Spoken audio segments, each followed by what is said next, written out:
یہ حدیث جو حضرت سیدنا خالد ابن ولید رضی اللہ تعالیٰ عنہ سے مروی ہے، انہوں نے بیان فرمائی۔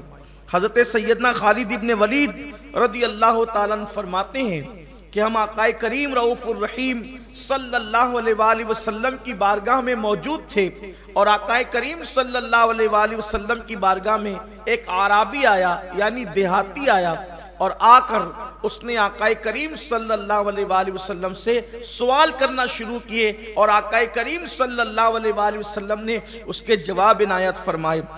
اعرابی والا کے دیہاتی تھے، لیکن ان کے سوالات کتنے خوبصورت ہیں، اور پھر افصح العرب حضور اکرم صلی اللہ علیہ وآلہ وسلم کے جوابات کا کیا کہنا، ایک ایک چیز دل میں بٹھانے کے قابل ہے۔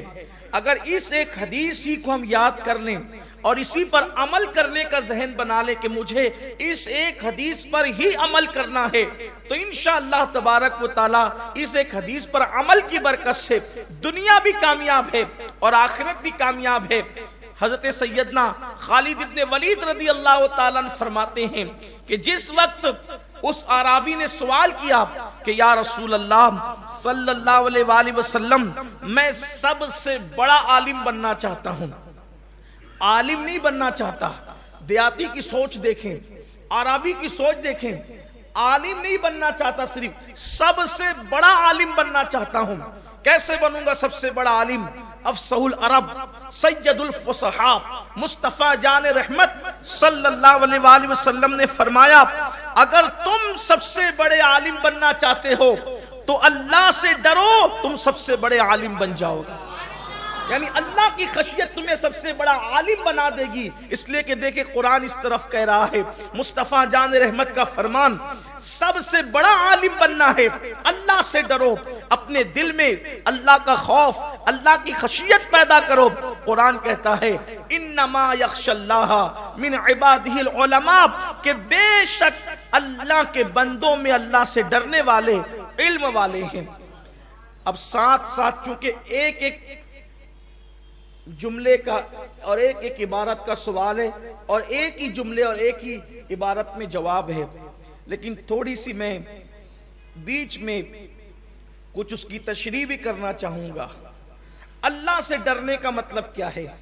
میں سمجھتا ہوں کہ دنیا کا کوئی مسلمان ایسا نہیں ہوگا جو یہ کہتا ہو کہ میں اللہ سے نہیں ڈرتا، بلکہ معاذ اللہ جو بے باک ہیں، جو شرابی ہے، جو جواری ہے، جو بدکاریوں کے اڈوں پر نظر آتے ہیں، جو اپنے وقت کو عیاشوں میں اور بدکاریوں میں گزارتے ہیں، وہ بھی یہ کہتے ہیں کہ ہم اللہ سے ڈرتے ہیں۔ لیکن اللہ سے ڈرنے کا مطلب کیا ہے اور اللہ سے ڈرنے کی بات کیا ہے؟ کسی نے حجت الاسلام امام غزالی رحمت اللہ تعالی علیہ سے پوچھا کہ امام یہ بتائیں کہ بندہ اللہ سے ڈرتا ہے یا نہیں ڈرتا، اس کی پہچان کیا ہے، یا اللہ سے ڈرنے والوں کی پہچان کیا ہے؟ کون بندے جو اللہ سے ڈرتے ہیں؟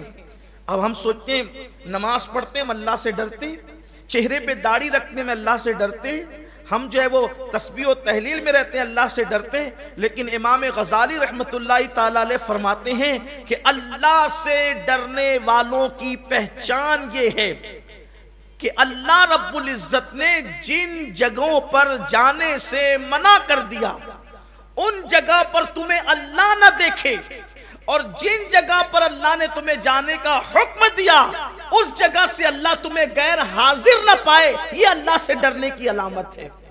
یعنی جہاں سے اللہ نے روک دیا، یہ نہیں فرمایا کہ انسان تمہیں نہ دیکھے، اس لیے کہ انسان کی آنکھوں کی حیثیت کیا ہے؟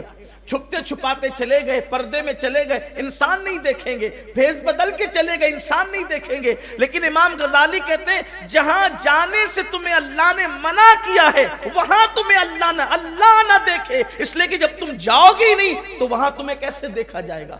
مطلب یہ کہ وہاں تم نہ جاؤ، ورنہ آج انسان تو چھپ چھپا کر سبھی کر رہا ہے۔ اور کتنی حیرت کی بات ہے، جس اللہ نے عذاب دینا ہے اور جس اللہ نے اجر دینا ہے، انسان سب سے چھپنے کی کوشش کرتا ہے، مگر اس اللہ کا خیال نہیں کرتا جو انسان کے دل کی دھڑکنوں سے بھی باخبر ہے۔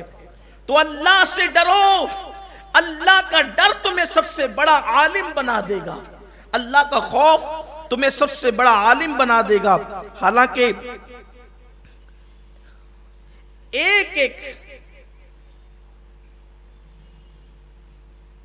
ایک جملے کی تشریح،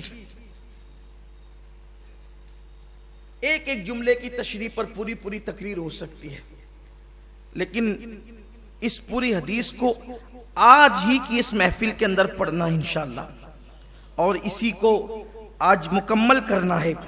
تو میری گزارش ہے کہ میں بہت زیادہ جو ہے وہ اس کی تشریح آپ کے سامنے نہیں کروں گا، اور آپ اس کو بہت زیادہ سمجھنے کی کوشش کریں گے۔ تو پہلا سوال دیہاتی کا تھا کہ میں سب سے بڑا عالم بننا چاہتا ہوں، اور آقا نے فرمایا اللہ سے ڈرو، سب سے بڑے عالم بن جاؤ گے۔ یہاں ایک بات اور عرض کروں، اگر کوئی اپنے زیادہ علم پر عمل نہ کرے تو اللہ اس کے زیادہ علم کو بھلا دیتا ہے، وہ بھول جاتا ہے، علم کے فیضان سے محروم ہو جاتا ہے۔ اور اگر کوئی اپنے تھوڑے علم پر عمل کرے تو تھوڑے علم پر عمل کی برکت سے اللہ اس کے سینے کو کشادہ کرتا ہے اور اس کا سینہ کھول دیتا ہے اور اپنی طرف سے علوم و معارف کے خزانے اتار دیتا ہے۔ تو پھر انسان جو ہے پھر وہاں کی کہتا ہے جہاں انسان کی عقلیں دنگ ہوتی ہوئی نظر آتی ہے۔